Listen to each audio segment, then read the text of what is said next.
So whoever's not a member of the group, for some background, we have a WhatsApp chat. So on the WhatsApp chat, people will ask questions literally 24/7, and then sometimes personally, which is great. Handy recommendations. Some obscure questions, but one that we get a lot of is, how do you ask for a pay rise? Yeah. How do you ask for more money? How do you ask for a promotion?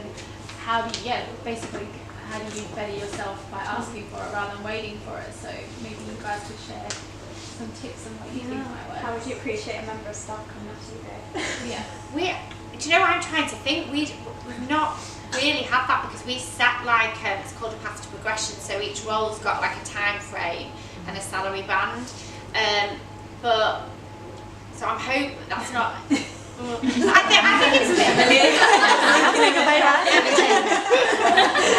No, I think we do. We have like a set, so for each role you have a set pay bracket, and then which you have a list of what, it's completely transparent. Yeah. You know what you have to do in your role to achieve. So like when I came into the role, I was right at the bottom of that pay bracket. Yeah. I had no experience as coming in, not having a clue what I was doing. And like I could easily, I didn't have to do it because it was recognised before, which I think is something that's really great, which not everyone has. But I could have gone, and I was actually prepared to, but I didn't have to. Oh yeah, I remember that.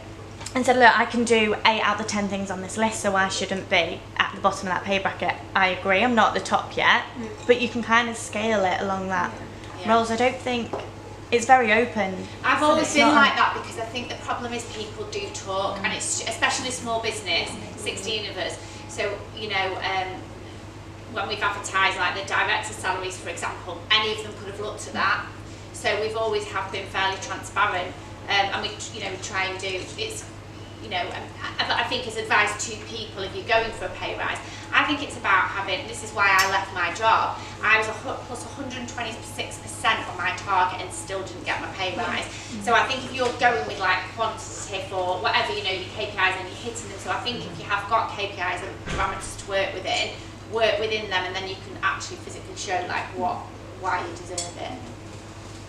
Annette, did you have any insights? Yeah, so actually I had a discussion with my mentor about this when we very first started the Fast Forward 15 programme, and she again, just her advice to me was like, just do it like a man would do it. Yeah. Go in and say why you're good at your job, why you think you deserve a pay, and I was like, that's too much, I can't, you can't do that. But she's like, but have facts. Yeah. You can't just walk in there going, I think I'm much better than I should, so you have to have facts. Yeah. And I think it does help to know, and I think there's stuff that you can research to know how much the average person does get paid, just again to take that to your boss. Yeah. Because I think they'll take you a lot more seriously than if you just sort of struggle with it. I think it's really hard as well, especially in the corporate industry. I mean, in here we're all from various different industries, so you can't really compare a job as an event manager at a law firm to a job with a tech company for an event manager, because it's very, very different. So it's great that you've got the transparency, because that definitely, I don't think is the case in the corporate world. Do you know what I would say as well? And I'm sure everybody's done this, where people have gone for a job, not really wanting it, to get the offer to be able to go back to their boss.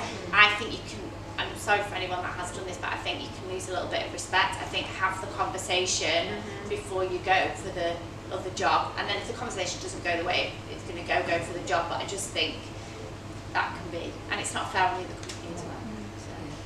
I think for me it's about the moment. Every year there is that performance review that takes place.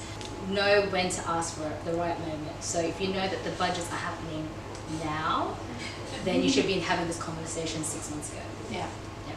And also, just thought of something else. Just as you two being like a massive example, like be noticed, like go. I'm really trying to tell the team this at the moment. Come to me with ideas and suggestions and opportunities, and create your own. I got into events because I was working as a venue as like duty manager, and there was no events jobs. This girl had been in it for years. She wasn't for moving. So I went to the boss, we had 150 staff, and said, can I set up a social committee and do all like the staff events?